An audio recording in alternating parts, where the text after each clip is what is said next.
প্রিয় শিক্ষার্থীরা, সম্প্রতি তোমাদের এসএসসি পরীক্ষার রেজাল্ট প্রকাশিত হয়েছে।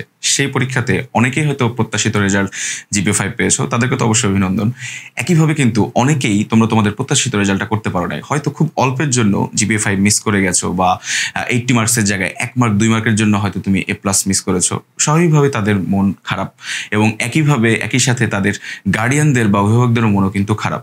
কিন্তু তুমিও হয়তো বা ওই প্রত্যাশিত রেজাল্ট করা বন্ধুটার মতোই রাত জেগে পড়াশোনা করেছো, কষ্ট করেছো, নোট করা থেকে শুরু করে বিভিন্ন টিচারদের কাছে টিউশনি থেকে শুরু করে যতভাবে পরিশ্রম করা যায়, ভালো করা যায়, সেই চেষ্টাগুলো কিন্তু করেছিলে।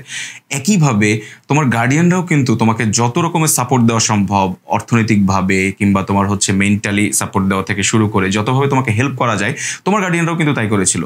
হয়তো তুমি প্রত্যাশিত রেজাল্টটা আসে নাই, কিন্তু চেষ্টা কিন্তু তোমার ছিল।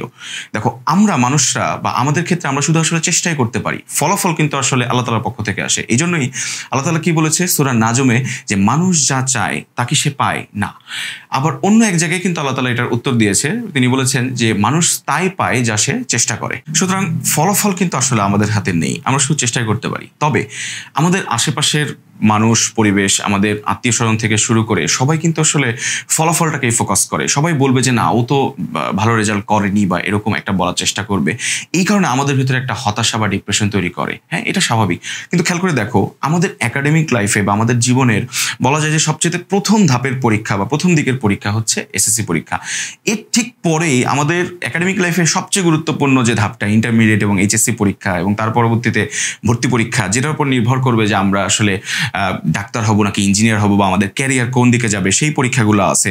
আবার এই ডাক্তার, ইঞ্জিনিয়ারিং বা বিশ্ববিদ্যালয়ে উঠে যাওয়ার পরেও কিন্তু সেই লাইফেও, একাডেমিক লাইফে কিন্তু অসংখ্য পরীক্ষা থাকে। সেখানেও পাশ ফেলের ব্যাপার আছে, সেখানেও উন্নতি অবনতির ব্যাপার আছে। তারপরে সেটা পাশ করে যাওয়ার পরে চাকরির অসংখ্য পরীক্ষা আছে, যেমন বিসিএস এর মতো পরীক্ষা।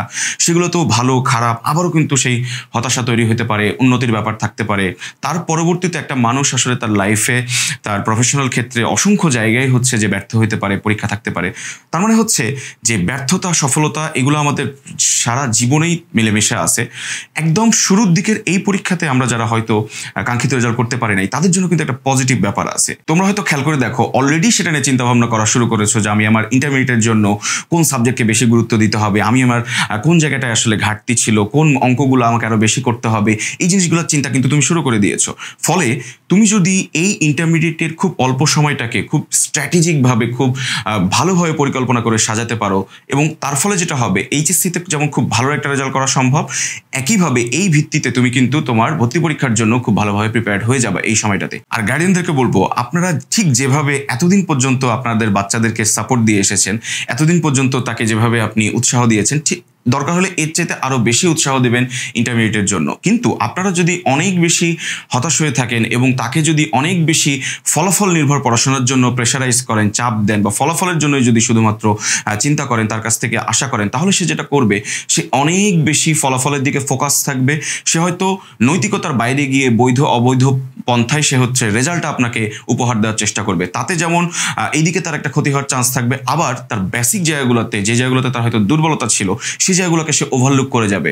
ফলে পরবর্তী কম্পিটিটিভ এক্সাম বা তার লাইফের বিভিন্ন গুরুত্বপূর্ণ এক্সামগুলোতে দেখা যাবে, বা ধাপগুলোতে, যে সে তার বেসিক জায়গাগুলোতে দুর্বলতা হয়তো আলাদা করে আইডেন্টিফাই করতে পারবে না, কিন্তু রেজাল্ট হয়তো ঠিকই সে আপনাকে জিপিএ 5 বা এরকম এনে দিতে পারে। সুতরাং গার্ডিয়ানদেরকে বলবো, সামনে ইন্টারমিডিয়েট, খুব অল্প এবং গুরুত্বপূর্ণ এই সময়টাতে আপনারা আপনাদের বাচ্চাদের পাশে থাকুন, সাপোর্ট দেন। হয়তো তারা আপনাদেরকে তাদের প্রত্যাশার চাইতে অনেক ভালো রেজাল্ট এনে দিবে। আর শিক্ষার্থীরা, তোমাদেরকে বলবো, খুব অল্প সময় এই সময়টাতে কিভাবে স্ট্র্যাটেজিক ওয়েতে আমাদের কর্মপরিকল্পনা সাজাতে হবে, তোমাদের সার্বিক প্রস্তুতি এবং দিক নির্দেশনা নিয়ে আমরা স্টাডি সেন্টার কিন্তু তোমাদের পাশে আছি। শুভকামনা রইল।